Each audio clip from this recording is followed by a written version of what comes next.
안녕하세요. 더 나은 삶입니다. 최근 주식시장은 그 어느 때보다 활발합니다. 특히 코로나19로 주가가 대폭락하자 동학 개미운동을 통해 주식에 입문한 자들이 많아졌는데요.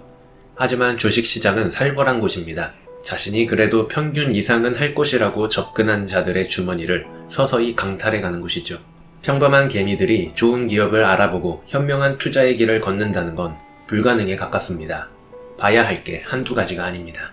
경제 흐름 전반을 읽어야 하고 유망산업과 섹터를 알아야 하며 재무제표와 공시자료를 정확하게 해석할 줄도 알고 대주주의 성향과 인맥 그리고 그들의 의도를 꿰뚫어 봐야 합니다. 또 차트를 통해 추세와 세력의 움직임도 파악해야 합니다.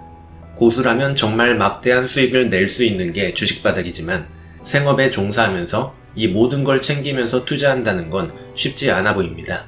그래서 공부하기는 귀찮고 주식시장에는 사기꾼들만 가득해 보이니 자신이 유일하게 아는 초우량주인 삼성전자 올인 전략을 쓰는데요.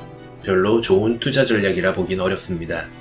하지만 최근에는 개별 종목 분석을 하지 않아도 되고 도저히 신뢰가 안 가는 펀드 매니저들에게 수수료를 주지 않아도 되며 내 머릿속의 투자 컨셉이 그대로 구현된 투자 상품을 클릭 하나로 구매할 수 있는 ETF가 인기입니다.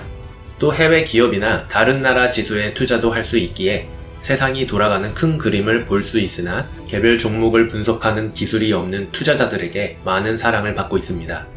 책 해외 ETF 백과사전은 해외 ETF를 소개하는 책으로 해외 ETF 시장을 쉽고 빠르게 파악할 수 있습니다.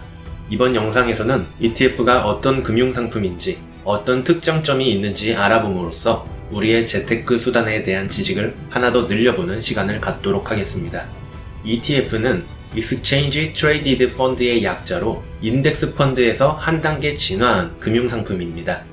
코스피, 코스닥, S&P 500, 나스닥과 같은 특정 지수, 금, 채권, 원유와 같은 특정 자산 가격의 움직임에 따라 수익률이 연동되도록 설계한 상품입니다. 쉽게 말해 투자자들의 입맛에 맞게 구성된 포트폴리오를 사고 팔 수 있도록 설계되어 있습니다.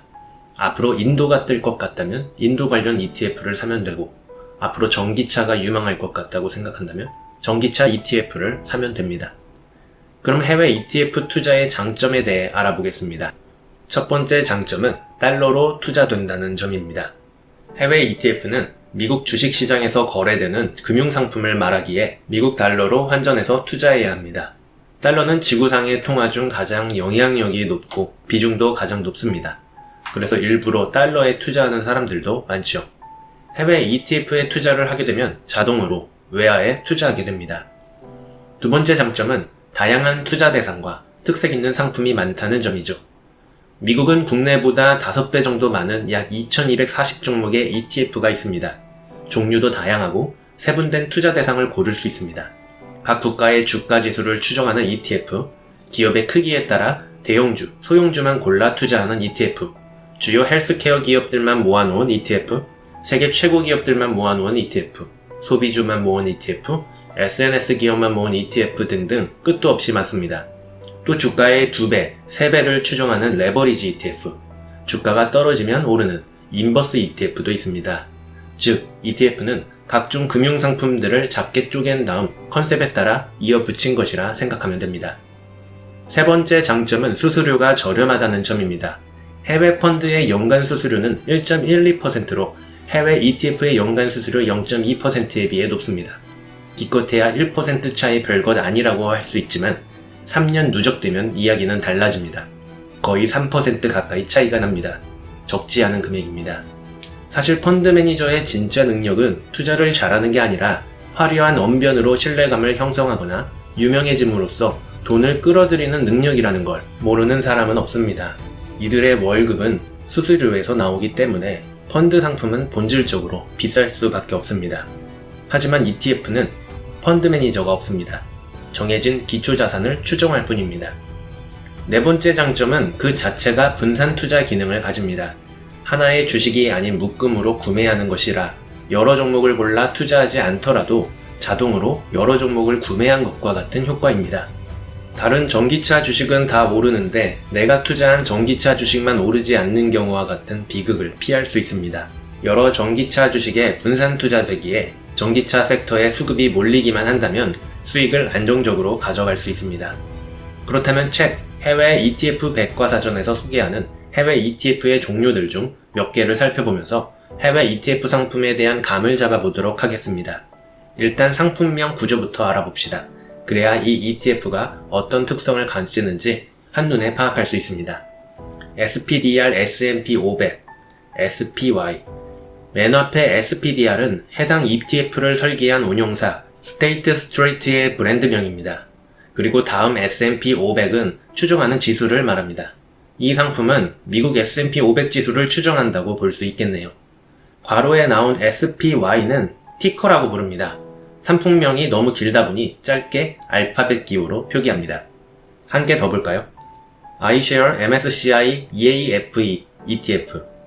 맨 앞에 iShares는 해당 ETF를 설계한 운용사 블랙록의 브랜드명입니다. 그리고 유럽, 오스트레일리아, 파이스트 지역의 MSCI 지수를 추정하며 티커는 EFA입니다. 그럼 본격적으로 어떤 상품들이 있는지 예시를 통해 살펴보겠습니다. 첫 번째 상품은 고배당 ETF입니다. iShares International Select Dividend ETF는 미국을 제외한 다른 나라 주식 중에서 배당률이 높은 상위 100개의 종목으로 구성됩니다. 국가별 비중과 종목별 비중은 배당률에 따라 구성됩니다. 금융섹터 비중이 높은 상품임을 알 수 있으며 가장 높은 비중은 브리티시 아메리카 토바코로 4.43%로 구성되어 있습니다. 두 번째 상품은 섹터별 ETF입니다. iShares Expanded Tech Software Sector ETF는 S&P 북아메리카 소프트웨어 지수를 추정 지수로 합니다. 소프트웨어 분야가 75%, IT 서비스 앤 컨설팅 분야가 15%를 차지합니다. 총 종목 수는 105개이며 세일즈포스, 어도비, 마이크로소프트, 오라클과 같은 기업들의 비중이 높은 ETF입니다. 수수료는 0.46%이군요. 자신의 생각에 IT 소프트웨어 분야가 앞으로도 더 성장하고 오를 것 같다면 이런 IT 섹터 ETF를 고르면 됩니다. iShares US Medical Devices ETF는 다우존스 미국 의료정비 지수를 추정지수로 합니다. 의료장비 제작회사와 유통회사들로 구성됩니다.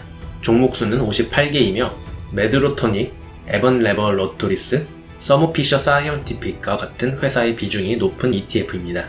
수수료는 0.43%입니다. 고령화 등으로 의료장비의 수요가 늘어날 것이라고 생각한다면 의료장비 ETF를 사면 되겠죠.